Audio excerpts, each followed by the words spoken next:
Olá, queridos. Espero que vocês estejam todos muito bem.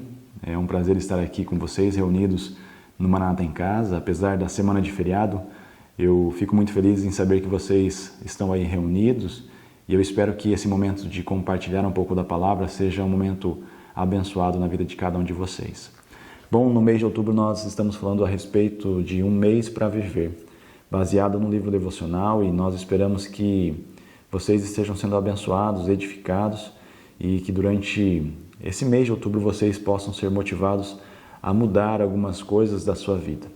E dando continuidade então a essa série, nós falamos no último domingo a respeito do viver apaixonadamente. E eu preciso começar falando um pouquinho da paixão, porque quem de nós nunca se apaixonou, não é verdade? Com toda certeza nós já nos apaixonamos por algo desde criança, talvez pelos nossos pais, pelos nossos brinquedos. À medida que vamos crescendo, nós nos apaixonamos por alguém, até mesmo pelo Senhor, nosso Deus. E a paixão é algo interessante de se pensar, porque a paixão ela muda alguns comportamentos humanos.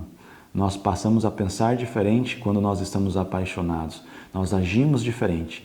Nós temos coragem, somos motivados, impulsionados a fazer coisas que no estado normal nós não temos coragem de fazer. E quando nós pensamos nisso, diante da vida que Deus nos concedeu, nós precisamos lembrar que precisamos ser apaixonados pela vida. Precisamos viver de maneira apaixonada. E quando nós pensamos nisso, eu me recordei do texto de João 10, verso 10, que diz assim: Jesus, é uma fala de Jesus, dizendo: eu vim para que o ladrão vem somente para roubar, matar e destruir, mas eu vim para que tenham vida e vida em abundância. Jesus está aqui falando a respeito da vida abundante, mas essa vida não só se limita à eternidade, e é claro que ele está falando da eternidade.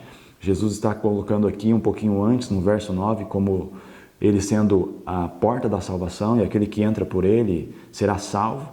E apesar disso, nós precisamos também nos atentar, porque Jesus não se limita a essa vida abundante apenas no céu.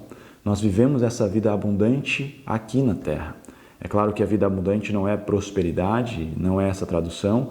A tradução a respeito da vida abundante é aquilo que é uma vida além da medida, além do que nós imaginamos, uma vida muito boa. E quando nós olhamos então para isso, nós entendemos que Jesus nos promete, Jesus nos concede uma vida abundante. Quando nós aceitamos a Ele como nosso único e suficiente Salvador, passamos então a entender a importância da vida abundante. E eu creio sim que essa vida abundante é uma vida apaixonada, de alguém que vive com intensidade, motivado. Uma pessoa que está abundante é uma pessoa que está acima da medida, uma pessoa que vive além da média. E é esse o nosso desafio, porque a vida é uma dádiva de Deus, um presente de Deus, e nós precisamos então viver de maneira abundante. O apóstolo Paulo, ele nos descreve isso, né? Paulo consegue nos mostrar que a vida abundante é estar em Cristo, é viver para Cristo. Em Gálatas 2:20 ele vai dizer assim: eu fui crucificado com Cristo, assim já não sou eu quem vive, mas Cristo que vive em mim. Filipenses 1:21, porque para mim o viver é Cristo e o morrer é lucro. Diante das falas do apóstolo Paulo, também lendo um pouquinho esse texto de João 10:10, nós podemos entender que Cristo precisa ser o centro das nossas vidas. É Ele quem nos traz essa vida abundante. Quando nós passamos a entender que Cristo é o centro e que nele nós temos a abundância da vida, nós precisamos olhar então para nós e perguntar se nós temos vivido apaixonadamente. Será que as pessoas olham para as nossas vidas e percebem Cristo, a abundância de Cristo nas nossas vidas? E é pensando nisso que eu quero compartilhar aqui 3 ensinamentos que o próprio livro nos ensina, né? E o primeiro dele é que uma pessoa que vive apaixonadamente, ela vence a zona da segurança.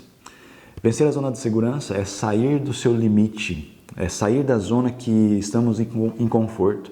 Quando nós olhamos para histórias bíblicas, como a de Davi, nós entendemos que Davi, mesmo sendo um jovem pastor, diante de um grande desafio de enfrentar um gigante, Golias, ele não se acovarda, mas pelo contrário, ele sai da sua zona de segurança, enfrenta aquele gigante, derrota aquele gigante e marca não só a vida dele, mas uma geração inteira. nós podemos falar de Davi porque, com toda certeza, ele era uma pessoa que vivia apaixonadamente, com intensidade, e ali ele saiu da sua zona de segurança, foi lá, venceu Golias, e hoje nós estamos falando a respeito dele porque ele saiu dessa zona. E sair da zona de segurança é justamente isso, não olhar para os nossos desafios com a perspectiva da razão, mas sim com a perspectiva da fé. Quando nós nos aceitamos a Cristo, nós precisamos entender que a fé e o risco caminham lado a lado. Nós precisamos ser ousados, precisamos nos arriscar. Pedro se arriscou pedindo para que fosse até o encontro de Jesus sobre as águas. Pedro andou sobre as águas. Interessante que em certo momento ele começa a afundar, mas não por isso que ele deixou de ter uma linda experiência com Jesus.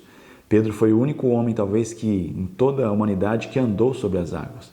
E quando nós nos arriscamos, nós temos então uma experiência indescritível, maravilhosa com Jesus. Nós precisamos sair dessa zona de segurança, começar a olhar um pouco mais na perspectiva da fé. E eu entendo então, olhando para essas histórias de Davi e Pedro, que quando nós nos arriscamos, saímos dessa zona, nós temos essa oportunidade. E uma pessoa apaixonada faz isso. E a pergunta que eu tenho para você é: você tem vivido apaixonadamente? Se sim, você está numa vida medíocre, tranquila, sem risco, ou você tem entendido que pela fé é necessário se arriscar? Então esse é o primeiro tópico que eu queria deixar para vocês. Nós precisamos viver uma vida que saia, que vença essa zona de segurança. E o segundo ponto é que uma pessoa que vive apaixonadamente valoriza o seu precioso tempo. Salomão, em Eclesiastes 3, vai dizer que existe um tempo pré-estabelecido, determinado para todas as coisas. Há tempo de nascer, há tempo de morrer, há tempo de plantar, há tempo de colher. E diante disso, nosso desafio é entender que para cada situação, para cada momento, tem o seu devido tempo. Mas quando nós falamos a respeito de tempo, precisamos também lembrar da nossa sociedade que é acelerada. O nosso tempo não para, a nossa rotina não para, nós vivemos diante de uma sociedade acelerada. Precisamos correr atrás de tantas coisas. E quando nós falamos em tempo, nós entendemos talvez na nossa consciência que diante do tempo nós precisamos buscar resultados. Nós precisamos no nosso trabalho ver relatórios, números, resultados, talvez recursos.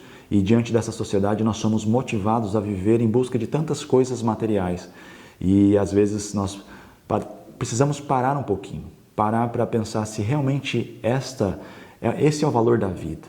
Porque quando nós entendemos que viver apaixonado precisa ser valorizar o tempo, precisamos pensar que às vezes é necessário parar, é necessário talvez descansar, é necessário olhar para as coisas talvez que não são materiais, mas são as coisas que mais importam, como a nossa família, como um tempo de qualidade, como uma conversa, como uma simples viagem. Às vezes a gente precisa parar um pouco para nos deleitarmos naquilo que o Senhor tem reservado para cada um de nós. E diante do tempo, nós precisamos também pensar que o tempo ele é passageiro e nós não sabemos quando que chegará o nosso fim na Terra, mas a verdade é que todos nós um dia morreremos para esse mundo. E a pergunta que eu faço para você é: diante desse mundo que um dia irá acabar, diante das nossas vidas que irá se findar, como nós temos administrado o nosso tempo? Será que nós valorizamos isso? Se você soubesse que tem apenas mais 30 dias de vida, como seria a sua agenda? Com toda certeza você deixaria de valorizar algumas coisas e valorizaria mais algumas outras coisas. E é esse o nosso desafio. Uma pessoa apaixonada precisa valorizar o seu tempo. E valorizar o seu tempo, às vezes, não é correr atrás das coisas. Porque o segredo do tempo não está em acrescentar horas, não está em acrescentar minutos no nosso dia, mas está em colocar vida no tempo.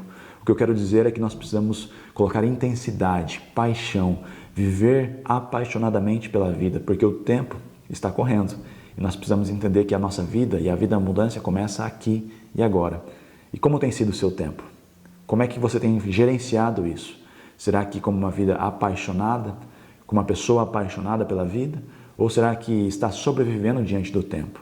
Esse é o nosso segundo desafio. E o terceiro desafio é que uma pessoa que vive apaixonadamente descongela os seus sonhos. Quando nós olhamos para a Bíblia, nós percebemos que Deus é aquele que gera em nós os sonhos que Ele tem. Abraão, em Gênesis 15, vai falar que Deus retira Abraão da tenda e pede para que ele olhe para o céu e comece a contemplar as estrelas. Ali Abraão começa a ver as estrelas e Deus pede para que ele conte cada uma delas, se é possível, as areias, cada grão, se ele pode contar, e ali Deus fala, assim será a sua descendência. Eu posso entender que Deus está colocando no coração de Abraão um desejo, um sonho, está fazendo de uma forma muito dinâmica com que Abraão sonhe, visualize aquilo que Deus tem. E eu posso entender então que uma vida apaixonada, uma vida que vive motivada pela paixão, é aquela que sonha, aquela que não deixa os sonhos de Deus morrerem, apesar de que os sonhos de Deus não morrem, eles apenas adormecem. Nós precisamos saber disso, lembrarmos disso. Com toda certeza Deus colocou um sonho no seu coração, no meu coração. Todos nós somos movidos por algum sonho e nós precisamos entender então e sondar os nossos corações para ver se esse sonho é um sonho de fato pela qual Deus quer que nós sonhamos, que nós vivamos. E como é que nós podemos fazer isso? Vendo se esse sonho não é contrário à palavra de Deus, porque o sonho de Deus não é contrário à sua própria palavra. Precisamos ver se esse sonho exige fé, porque não tem como sonharmos algo que nós mesmos possamos fazer. Deus não quer isso. Deus quer um sonho que vivamos por meio da fé. Precisamos ver também se esse sonho não é egoísta. O sonho de Deus ele é abrangente, atinge outras pessoas, e esse é o nosso chamado de sonhar aquilo que Deus tem para as nossas vidas. E você tem sonhado isso? Você tem vivido os sonhos de Deus? Os sonhos de Deus não morrem, apenas adormecem. E você tem vivido eles? Talvez o seu sonho está congelado, esquecido lá no fundo do seu freezer, no coração, e talvez é necessário você pegar ele, descongelar os seus sonhos, porque Deus tem algo para você e para mim. E eu entendo então que viver apaixonadamente é isso. Primeiro, vencer a zona de segurança, aproveitar e viver e valorizar o tempo que Deus tem nos dado e, por fim, descongelar os sonhos que Ele mesmo planta nos nossos corações. Que seja assim, então, que sejamos motivados a viver apaixonadamente. Vocês terão um tempo agora de compartilhar e de ter um debate entre vocês, conversar um pouco a respeito dessa vida apaixonada, que vocês sejam, então, abençoados nesse momento. Espero vê-los em breve, no próximo culto, ou talvez no próximo Maranata em Casa. Deus abençoe.